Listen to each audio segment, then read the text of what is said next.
Sasa nimwite mwenyekiti wa kamati ya kudumu ya Bunge ya Tawala za Mikoa na Serikali za Mitaa TAMISEMI, Mheshimiwa Florent Kiombo.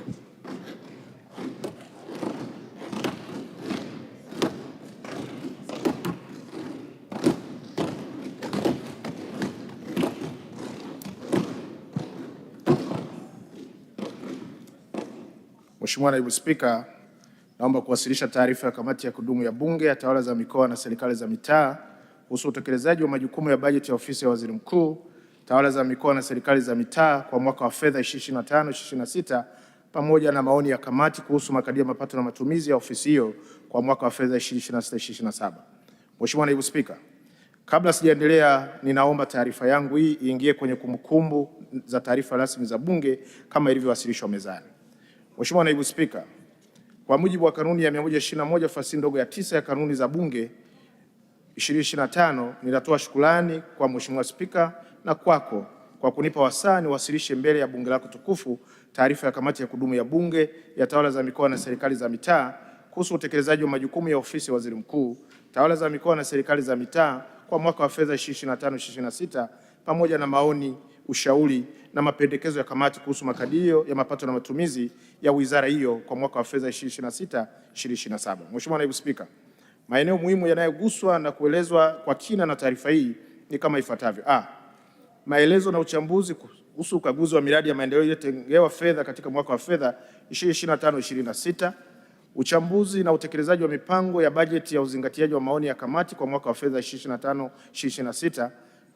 Uchambuzi wa mpango wa bajeti wa mwaka wa fedha 2026/27, makadirio ya maduhuli na matumizi, na ni maoni, ushauri na mapendekezo ya kamati.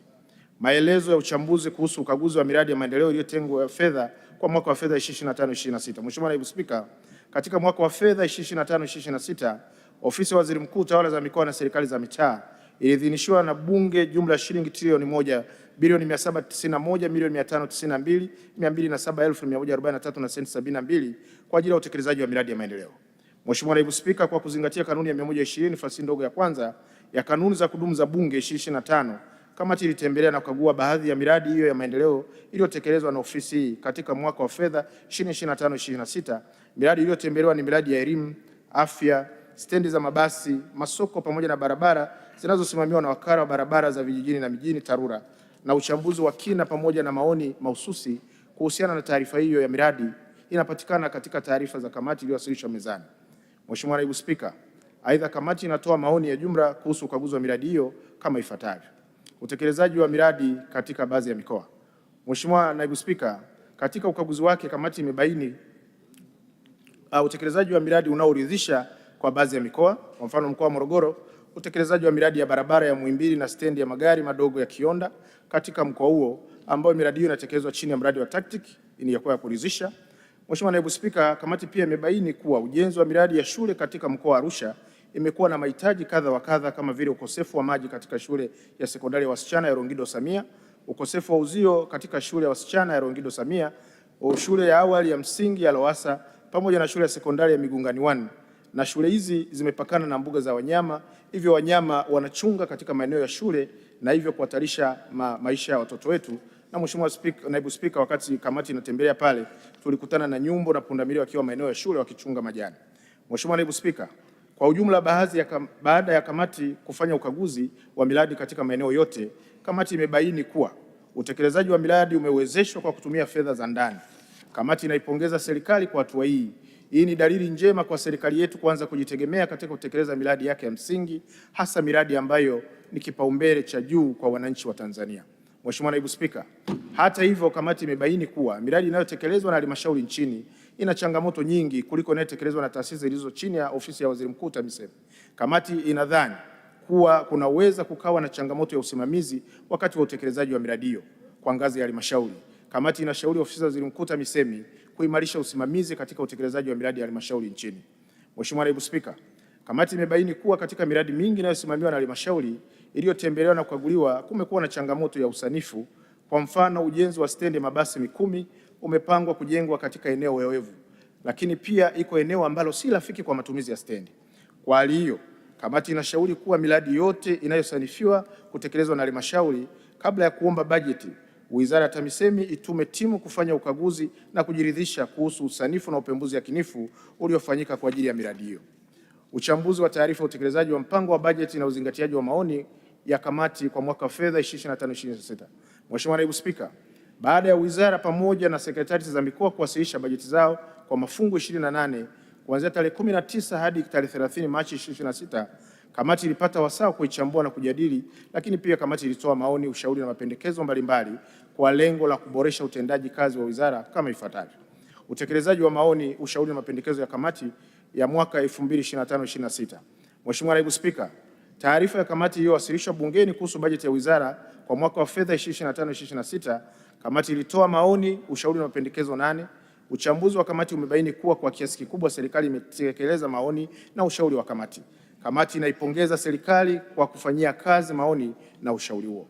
Aidha, kwa maeneo ambayo bado hayajatekelezwa kikamilifu, kamati itaendelea kusisitiza taarifa hii, ikiwemo suala la shule za mchepuo wa Kiingereza, upungufu au uhaba wa matundu ya vyoo katika shule za msingi na sekondari nchini, na madeni ya watumishi katika halmashauri nchini. Uchambuzi wa ukusanyaji wa maduhuli kwa mwaka wa fedha 25/26. Mheshimiwa Naibu Spika, wizara kupitia fungu 56 ambalo ni makao makuu ya wizara, fungu namba 2 tume ya utumishi wa walimu na fungu namba 26 kutoka serikali za mikoa katika mwaka wa fedha 25/26 ilikadiriwa kusanya jumla ya shilingi trilioni 1 bilioni 925 milioni 881,323,464. Kati ya fedha hizo shilingi bilioni 188 milioni 960,306,000 sawa na 9.8% zilikadiriwa kukusanywa kutoka makao makuu ya wizara, na shilingi bilioni 1 milioni 648,835,000 sawa na 0.09% zilikadiriwa kukusanywa kutoka shirika la elimu Kibaha, na shilingi bilioni 21 milioni 721,743,786 sawa na 1.2% zilikadiriwa kukusanywa kutoka kwa wakala wa mabasi yaendaye haraka yani UDART, na shilingi bilioni 10,745,182,213 sawa na 0.6% zilikadiriwa kukusanywa kutoka chuo cha serikali ya mitaa, na shilingi bilioni 3,506,815,065 sawa na 0.25% zilikadiriwa kukusanywa kutoka bodi ya mikopo ya serikali za mitaa, na shilingi bilioni 7 sawa na 0.36% zilikadiriwa kukusanywa kutoka wakala barabara za vijijini na mijini yani TARURA. Shilingi bilioni 11 milioni 489,598 sawa na 0.59% zilikadiriwa kukusanywa kutoka shirika la masoko Kariakoo, na shilingi bilioni 306 milioni 108,174,064 sawa na 0.015% zilikadiriwa kukusanywa kutoka ofisi ya mikoa, na shilingi trilioni 1 bilioni 680,506 milioni 764 sawa na 87.2% zikadiriwa kukusanywa kutoka katika halmashauri. Mheshimiwa Naibu Spika, kamati ilitaarifiwa kwamba hadi mwezi Februari 2026 jumla ya shilingi trilioni 1 bilioni 161 milioni 87,740,803 na senti 41 zilikusanywa sawa na 90.43% kwa lengo la makusanyo yote kwa mwaka. Ulinganisho wa makusanyo ya maduhuli kuanzia mwaka 2023/2024 hadi 2025/2026. Mheshimiwa Naibu Spika, kamati imebaini kuwa kumekuwa na mwendelezo mzuri wa upangaji wa makisio katika ofisi ya Waziri Mkuu TAMISEMI na taasisi zake pamoja na makao makuu ya mikoa na halmashauri yake kwa muda wa miaka 3 mfululizo. Hali hii inaonyesha kuwa vyanzo vya mapato kwenye ofisi ya Waziri Mkuu TAMISEMI vinaendelea kukua na kuimarika kila mwaka. Kamati inaamini kuwa hali hii inatokana na kukua kwa uchumi kwenye mamlaka za serikali za mitaa, kuimarisha usimamizi wa mapato pamoja na kubuni njia nzuri za ukusanyaji wa mapato na kuendelea kuzuia mianya ya upotevu wa mapato na hivyo kuchangia ustawi wa jamii. Kamati inaipongeza serikali kwa kuweka mikakati inayosababisha ukuaji wa uchumi na maendeleo ya jamii. Mheshimiwa Naibu Spika, katika uchambuzi wake pia kamati ilibaini kuwa kuna ongezeko la utengaji wa makisio ya makusanyo ya maduhuli kutoka shilingi trilioni 1 bilioni 199 milioni 287,592,146 zilizotengwa mwaka 2023/24 hadi shilingi trilioni 1 bilioni 925 milioni 881,323,464 zilizotengwa katika mwaka 25/26 sawa na ongezeko la shilingi bilioni 726.5 sawa na 60.5%, na kamati inaipongeza serikali kwa hatua hii. Mheshimiwa Naibu Spika, kutokana na taarifa ya Wizara ya Ulinganisho wa Randama za vipindi vitatu tofauti, kamati imebaini kuwa halmashauri zimeendelea kufanya vyema kwenye utengaji na ukusanyaji wa maduhuli ambapo unaongezeka kila mwaka wa fedha. Mheshimiwa Naibu Spika, hata hivyo, kamati pia imebaini pamoja na ukuaji huo wa ukusanyaji wa maduhuli kwa kipindi hicho, bado kuna taasisi ambazo mwenendo wa ukusanyaji wa maduhuli umekuwa ukishuka. Wakala wa mabasi yaendayo haraka Dar es Salaam DART, makusanyo yake yamekuwa yakishuka kwa kipindi cha miaka ya fedha 24/25 na 25/26 kwa shilingi bilioni 4.9 na bilioni 3.7 mtawalia. Aidha, chuo cha serikali ya mitaa Hombolo, mapato yake yamekuwa yakishuka kwa kipindi cha mwaka wa fedha 2024/25 na 25/26 kwa shilingi bilioni 5.06 na shilingi bilioni 3.316 mtawalia. Utolewaji wa fedha za matumizi ya mwaka 25/26. Mheshimiwa Naibu Spika, katika bajeti ya mwaka 25/26 iliyopitishwa na Bunge lako tukufu Juni 2024, Wizara kupitia fungu 56 fungu namba 2 na mafungu 26 ya mikoa ilizinishiwa jumla ya shilingi trilioni 11 bilioni 612 milioni 594,336 elfu.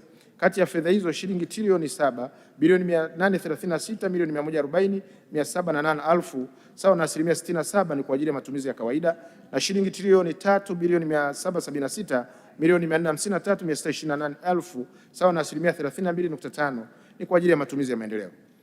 Kati ya fedha za matumizi ya kawaida ambazo shilingi trilioni 7 bilioni 836 milioni 140,708 elfu, shilingi trilioni 6 bilioni 292 milioni 557,648 elfu sawa na 80.3% ni kwa ajili ya mishahara, na shilingi trilioni 1 bilioni 543 milioni 583,660 elfu sawa na 19% ni kwa ajili ya matumizi mengineyo.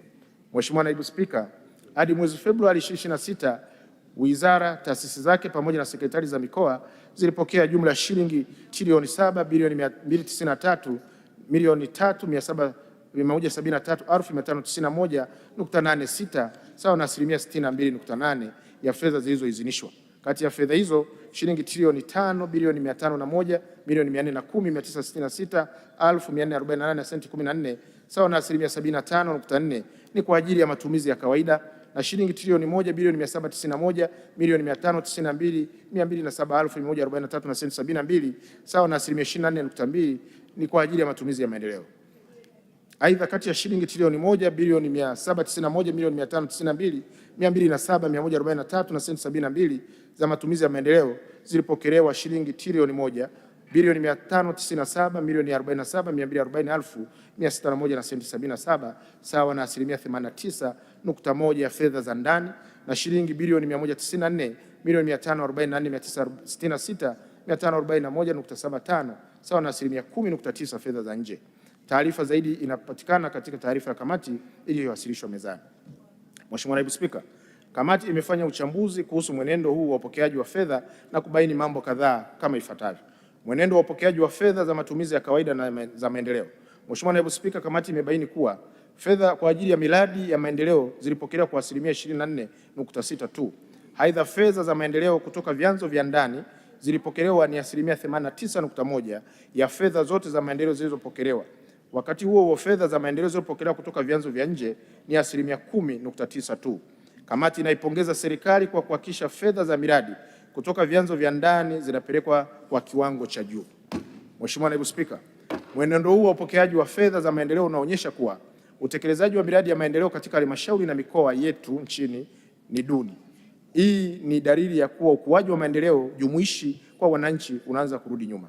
Hali hii inarudisha nyuma juhudi za serikali za kukuza uchumi na ustawi wa wananchi. Kamati inashauri kuwa serikali iweke mikakati mahususi na kabambe ya kuhakikisha kwamba inaanza kutenga bajeti yake kwa ajili ya miradi ya maendeleo kwa kutegemea zaidi vyanzo vyake vya ndani kuliko kutegemea vyanzo vya nje. Kamati inaendelea kushauri halmashauri ziendelee kuongeza mikakati ya kuibua vyanzo vipya vya mapato na kuendelea kuimarisha ukusanyaji wa mapato. Uchambuzi wa mipango na makadirio ya mapato matumizi kwa mwaka wa fedha 2026/27. Mheshimiwa Naibu Spika, kamati imefanya uchambuzi wa mchanganuo wa shughuli zilizopangwa kutekelezwa na wizara kwa kuzingatia vipaumbele vilivyowekwa na wizara kwa mwaka wa fedha 2026/27 kama ifuatavyo. Uchambuzi wa makadirio ya ukusanyaji wa maduhuli kwa mwaka wa fedha 2026/27. Mheshimiwa Naibu Spika, katika mwaka wa fedha 2026/27 pamoja na taasisi zake, fungu 56, Tume ya Utumishi wa Walimu fungu namba 2 pamoja na mamlaka ya serikali za mitaa fungu 26 imekadiria kusanya maduhuli ya jumla ya shilingi trilioni 2 bilioni 336 milioni 528,152,302 na senti 47 Hii ni ongezeko ya shilingi bilioni 412 milioni 291,663,838 na senti 47 kutoka shilingi trilioni 1 bilioni 924 milioni 236,488,464 iliyokadiriwa kwa mwaka wa fedha 2025/2026. Hii ni sawa na asilimia 21.4.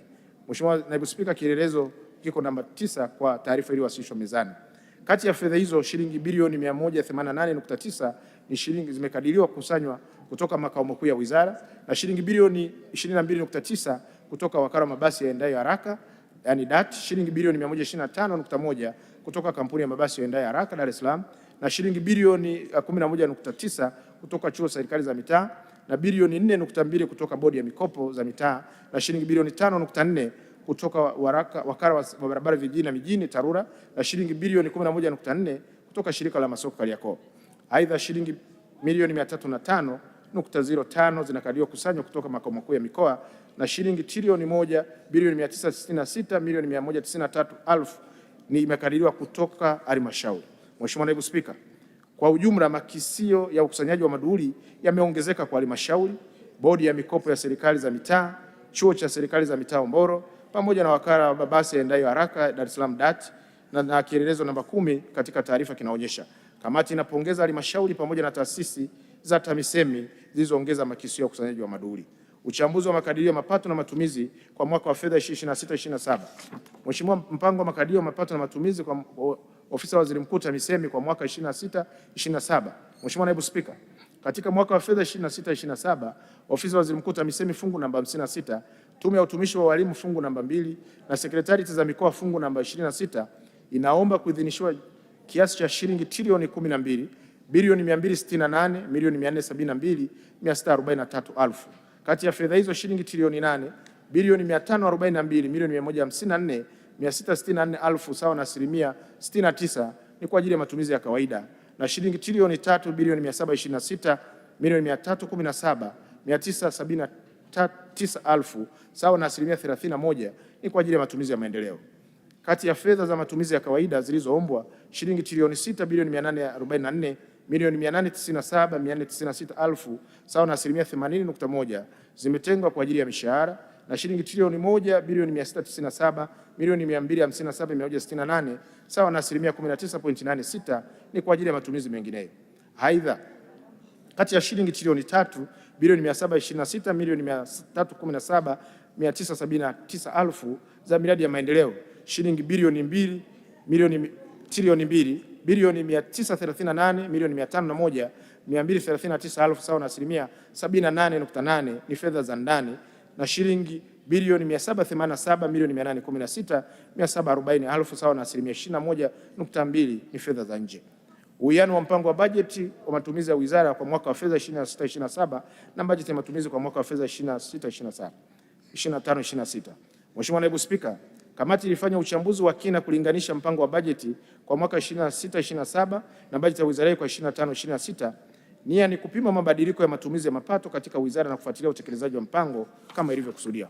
Mheshimiwa Naibu Spika, katika uchambuzi wa bajeti kamati imebaini kuwa kuna ongezeko la upangaji wa bajeti ya wizara kutoka shilingi trilioni 11 bilioni 612 milioni 594 milioni 336,000 kwa mwaka wa fedha 25/26 na shilingi trilioni 12 bilioni 268 milioni 472,643,000 kwa mwaka wa fedha 2026/27 sawa na ongezeko la shilingi bilioni 655 milioni 878,307 ambalo ni sawa na asilimia 5.6. Mheshimiwa Naibu Spika, kamati ilibaini kuwa matumizi ya kawaida kwa upande wa mishahara yameongezeka kutoka shilingi trilioni 6 bilioni 292 milioni 557,648,000 kwa mwaka wa fedha 25/26 hadi trilioni 6 bilioni 844,897 milioni 496,000 katika mwaka wa fedha 26/27 sawa na ongezeko la shilingi bilioni 552 milioni 339,848 sawa na asilimia 8.78. Kwa upande wa matumizi mengineyo yameongezeka kutoka shilingi trilioni 1 bilioni 543 milioni 583,060,000 hadi shilingi trilioni 1 bilioni 697 milioni 257,168 sawa na ongezeko la shilingi bilioni 153 milioni 674,108,000 sawa na asilimia 9.96. Aidha, matumizi ya maendeleo kwa upande wa fedha za ndani yameongezeka kutoka shilingi trilioni 2 bilioni 496 milioni 431 476 elfu mwaka 25/26 hadi shilingi trilioni 2 bilioni 938 501 milioni 239 elfu kwa mwaka 26/27, sawa na ongezeko la shilingi bilioni 442 milioni 69 763 elfu, sawa na asilimia 17.7. Huku matumizi ya maendeleo kwa upande wa fedha za nje yamepungua kutoka shilingi trilioni 1 bilioni 280 milioni 22 152 elfu kwa mwaka 25/26 hadi shilingi bilioni 787 milioni 816 740 elfu kwa mwaka 26/27, sawa na punguzo la shilingi bilioni 492 milioni 205 412 elfu, sawa na asilimia 38.45. Maoni na ushauri wa kamati. Mheshimiwa Naibu Spika, baada ya uchambuzi wa bajeti, kamati inatoa maoni, ushauri na mapendekezo yafuatayo kwa lengo la kuboresha utendaji kazi wa wizara hii katika kuwahudumia wananchi. Upungufu wa matundu ya vyoo katika shule za msingi na sekondari. Mheshimiwa Naibu Spika, katika taarifa ya kamati iliyotolewa katika bunge lako tukufu kuhusu utekelezaji wa bajeti iliyokuwa ya ofisi ya Rais TAMISEMI, kamati iliwasilisha maoni yake. Moja ya maoni ilikuwa ni kuhusu kufanya tathmini ya upungufu wa matundu ya vyoo katika shule za msingi na sekondari nchini pamoja na kuelezea mikakati ya utatuzi wa changamoto hiyo. Mheshimiwa Naibu Spika, kamati inaipongeza serikali kwa kufanya jitihada za kutatua changamoto hiyo. Hata hivyo, kamati imebaini kuwa changamoto hiyo bado ni kubwa ukilinganisha na juhudi zilizochukuliwa na serikali katika kutenga bajeti na kujenga matundu ya vyoo. Wakati wa uchambuzi wa taarifa za bajeti za halmashauri mbalimbali zilizowasilishwa mbele ya kamati, kamati ilibaini kuwa pamoja na jitihada zilizowekwa na serikali katika kufanya tathmini ya uhitaji wa matundu ya vyoo katika shule za msingi na sekondari nchini na katika ujenzi wa matundu ya vyoo, bado kuna upungufu wa matundu ya vyoo katika shule nyingi nchini. Mheshimiwa Naibu Spika, kutokana na hali hiyo, kamati inatoa ushauri kama ifuatavyo. Moja, wizara ifanye tathmini upya kuhusu mahitaji halisi ya upungufu wa matundu ya vyoo katika shule za msingi na sekondari nchini. Namba mbili, pamoja na halmashauri nchini kuchukua hatua mbalimbali katika kutatua changamoto hii, kamati inashauri wizara pia kuweka mkakati wa kuzisaidia halmashauri kutatua tatizo la upungufu wa matundu ya vyoo katika shule za msingi na sekondari nchini. Tatu, halmashauri pamoja na wizara, ofisi ya Waziri Mkuu TAMISEMI kuwashirikisha wadau mbalimbali kushiriki katika kutatua tatizo la upungufu wa matundu ya vyoo katika shule za msingi na sekondari nchini. B, ujenzi wa shule za michepuo ya Kiingereza. Mheshimiwa Naibu Spika, vilevile taarifa ya kamati iliyowasilishwa katika bunge lako tukufu kwa mkutano wa bajeti Aprili 16, 2025, kamati ilitoa maoni na ushauri kuhusu utekelezaji wa ujenzi wa shule za mchepuo wa lugha ya Kiingereza. Mheshimiwa Naibu Spika, kamati ilieleza kwa kina athari zinazoweza kujitokeza ikiwa serikali itaendelea kujenga shule zenye mlengo wa ufundishaji wa lugha ya Kiingereza. Kamati ilishauri kwa ufasaha kwamba halmashauri nchini ziache kabisa kutekeleza miradi hiyo isipokuwa kwa kibali maalum cha ofisi ya Waziri Mkuu TAMISEMI na kwa sababu ya msingi za uanzishaji wa shule hiyo. Mheshimiwa Naibu Spika, kamati inapongeza halmashauri zilizotekeleza ushauri huo kwa umakini na kwa ufanisi. Hata hivyo, kuna baadhi ya halmashauri zimeendelea kutekeleza miradi hiyo. Kutokana na hali hiyo, kamati inaendelea kusisitiza halmashauri nchini kufuata ushauri kama ilivyoletewa na Bunge katika mkutano wake wa 19 wa Bunge la 12. Mwongozo wa utoaji wa mikopo ya 10% wanawake, vijana na watu wenye ulemavu. Mheshimiwa Naibu Spika, serikali imeanza kutoa mikopo ya 10% kwa ajili ya wanawake, vijana na wenye ulemavu baada ya miongozo mbalimbali kuwekwa sawa. Hata hivyo, kamati imebaini kuwa katika utoaji wa mikopo ya 10% kwa wanawake, vijana na wenye ulemavu, baadhi ya halmashauri hazikufuata kanuni ya utoaji wa mikopo ya 442, huku halmashauri nyingine zikishindwa kusimamia utaratibu uliowekwa kuhusu urejeshaji wa mikopo hiyo. Kutokana na hali hiyo, kamati inatoa ushauri kama ifuatavyo. Moja, halmashauri zizingatie utoaji wa mikopo kwa uwiano wa 4-4-2 kama ilivyotakiwa bila ubaguzi wowote wa jinsi au hali ya ulemavu. Namba mbili, halmashauri zizingatie utaratibu wa kisheria uliowekwa kuhusu fedha za marejesho zinazorejeshwa kwa wanufaika wa mikopo hiyo. Tatu, katika halmashauri nyingi nchini watu wenye ulemavu hawakufikiwa na mikopo hii kwa madai ya kukosekana kwa vikundi vya watu wenye ulemavu au vikundi hivyo kukosa vigezo na hivyo kukosa kunufaika kama ilivyokusudiwa. Nne, halmashauri ziweke mikakati ya kutoa elimu kwa wananchi kuhusu namna ya vigezo vya utoaji wa mikopo hiyo. Na tano, ikiwa halmashauri zina ukwasi wa fedha zinazotokana na marejesho au utengaji wa fedha hizo, halmashauri hiyo iombe kibali kutoka ofisi ya Waziri Mkuu TAMISEMI kufanya ugawaji upya au reallocation wa fedha hizo kwa ajili ya utekelezaji wa miradi ya maendeleo kwa utaratibu utakaokubaliwa na ofisi ya Waziri Mkuu TAMISEMI. Na D, uzalishaji wa madeni ya watumishi. Mheshimiwa Naibu Spika, kamati ilitoa maoni na ushauri kwa iliyokuwa ofisi ya Waziri Mkuu, ofisi ya Rais TAMISEMI ambayo kwa sasa ni ofisi ya Waziri Mkuu TAMISEMI, kuhusu kuweka mkakati wa kumaliza madeni ya watumishi katika halmashauri nchini. Kamati imetaarifiwa kuwa utekelezaji huo unaendelea. Hata hivyo, wakati wa uchambuzi wa utekelezaji wa bajeti ya mwaka 25/26, kamati ilibaini kuwa zipo halmashauri ambazo zimeendelea kuzalisha madeni mapya ya watumishi kinyume na maoni na ushauri wa kamati. Kutokana na hali hiyo, kamati inaendelea kutoa maoni na ushauri kama ifuatavyo: moja, halmashauri ziache kuzalisha madeni mapya yasiyo na lazima kwa watumishi. Namba mbili, halmashauri zitenge bajeti ya kuhakikisha kuwa madeni yaliyopo kwa watumishi yanalipwa. Na tatu, ofisi ya Waziri Mkuu TAMISEMI iweke mkakati wa kusaidia jitihada zinazofanywa na halmashauri nchini kwa kulipa madeni ya watumishi. Na upungufu wa watumishi. Mheshimiwa Naibu Spika, kamati imebaini kwamba katika halmashauri nyingi nchini kuna upungufu wa watumishi, hususan katika sekta za afya, elimu na uhandisi. Hii imepelekea baadhi ya shughuli kama vile utekelezaji wa miradi ya maendeleo na utoaji wa huduma katika halmashauri zenye upungufu wa watumishi kutofanyika kwa ufanisi, hivyo kushuka kwa ubora wa huduma hizo. Kutokana na hali hiyo, kamati inatoa ushauri kama ifuatavyo: moja, ofisi ya Waziri Mkuu TAMISEMI pamoja na halmashauri nchini zifanye msawazo wa watumishi ili kupunguza ukali wa tatizo la upungufu wa watumishi katika maeneo yenye upungufu mkubwa. Namba mbili, serikali kuendelea kutenga bajeti kwa ajili ya kuajiri watumishi katika kada zenye upungufu mkubwa wa watumishi katika halmashauri nchini. Miradi kutokamilika kwa wakati. Mheshimiwa Naibu Spika, kuna baadhi ya miradi ya maendeleo katika halmashauri mbalimbali nchini haijakamilika ndani ya muda uliopangwa na hivyo kushindwa kuleta tija iliyokusudiwa katika jamii. Aidha, kuchelewa au kutopelekewa kwa fedha za miradi ya maendeleo, hususan katika miradi ambayo ilikuwa ikitegemea fedha za nje katika utekelezaji wake, ni miongoni mwa sababu zilizopeleka miradi hiyo kutokamilika kwa wakati. Kutokana na hali hiyo, kamati inatoa ushauri ufuatao: moja, ofisi ya Waziri Mkuu TAMISEMI iimarishe vitengo vya ufuatiliaji na tathmini, yani monitoring and evaluation, ili vitengo hivyo vitekeleze jukumu la kuimarisha ufuatiliaji na tathmini zenye miradi yote katika mamlaka ya serikali za mitaa kwa ufanisi. Namba mbili, serikali iendelee kubaini vyanzo vipya pamoja na kuimarisha vyanzo vyote vya mapato ili kuzifanya halmashauri nchini pamoja na taifa kwa ujumla kutegemea kwa asilimia kubwa fedha za ndani katika utekelezaji wa miradi yao. Hitimisho. Mheshimiwa Naibu Spika, kwa mara nyingine ninapenda kutoa shukrani za dhati kwa Mheshimiwa Spika Musa Azan Zungu na kwako pia Mheshimiwa Naibu Spika kwa fursa mlionipa ya kuwasilisha maoni ya kamati, lakini pia kwa kuendelea kuliongoza bunge letu vyema kwa ufanisi. Niwashukuru sana Mheshimiwa Daktari Mwigulu Lameck Nchemba, mbunge, Waziri Mkuu wa Jamhuri ya Muungano wa Tanzania, kwa kusimamia wizara hii kwa ufanisi mkubwa, na tunasema nyota njema huonekana asubuhi, kwa sababu wizara hii inaendelea kupiga hatua kwenda mbele.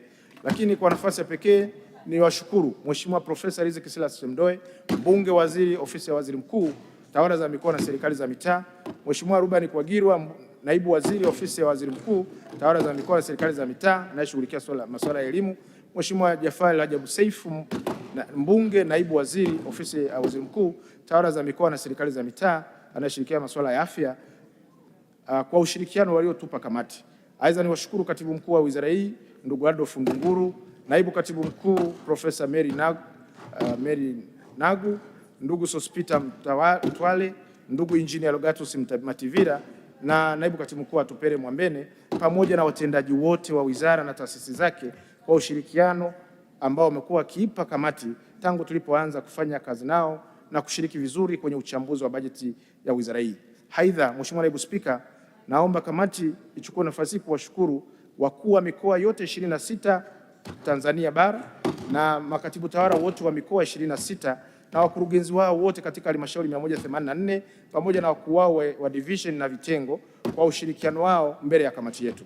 Mheshimiwa Naibu Spika, kipekee ni washukuru sana wajumbe wa kamati ya kudumu ya Bunge ya tawala za mikoa na serikali za mitaa pamoja na Mheshimiwa Jafari Wambura Chege, mbunge, makamu mwenyekiti wa kamati, kwa ushirikiano mzuri ambao wananipatia.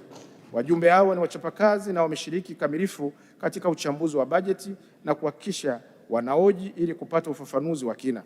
Ninawapongeza sana na naomba majina yao kama yalivyoorodheshwa yaingie katika kumbukumbu za taarifa rasmi za Bunge. Mheshimiwa Naibu Spika, ninapenda kuwashukuru sekretarieti ya kamati inayoongozwa na Emmanuel Mdidi, Thuwaiba Jumbe na Sikudhani Mbinga ambao wako chini ya uongozi thabiti wa katibu wetu wa Bunge ndugu Baraka Leonard kwa kuiwezesha kamati kutekeleza majukumu yake vyema. Pamoja naye nishukuru mkurugenzi wa idara ya kamati za Bunge ndugu Athman Blambert NDC, wakurugenzi wasaidizi ndugu Michael Chikokote NDC na ndugu Gerard Magiri kwa ushirikiano wanaoipa kamati yetu wakati wote. Aidha, kamati inatoa salamu za pole kwa Mheshimiwa Daktari Samia Suluhu Hassan, Rais wa Jamhuri ya Muungano wa Tanzania, na Mheshimiwa Spika Mheshimiwa Azan Musa Zungu kuondokewa na Mheshimiwa William Vangimembe Lukuvi aliyekuwa waziri ofisi ya Waziri Mkuu, Sera, Bunge na Uratibu. Tunamwombea apumzike kwa amani.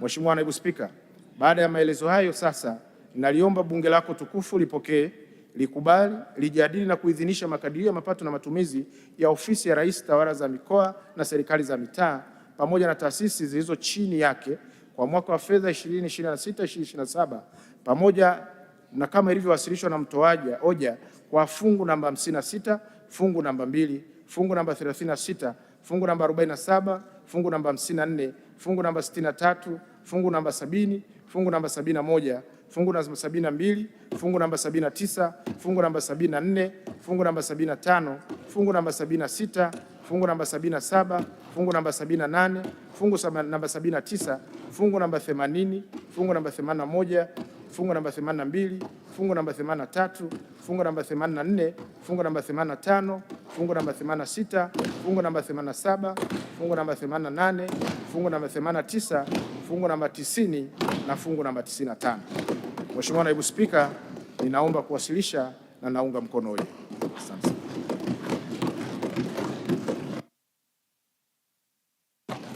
Asante sana Mheshimiwa mwenyekiti wetu wa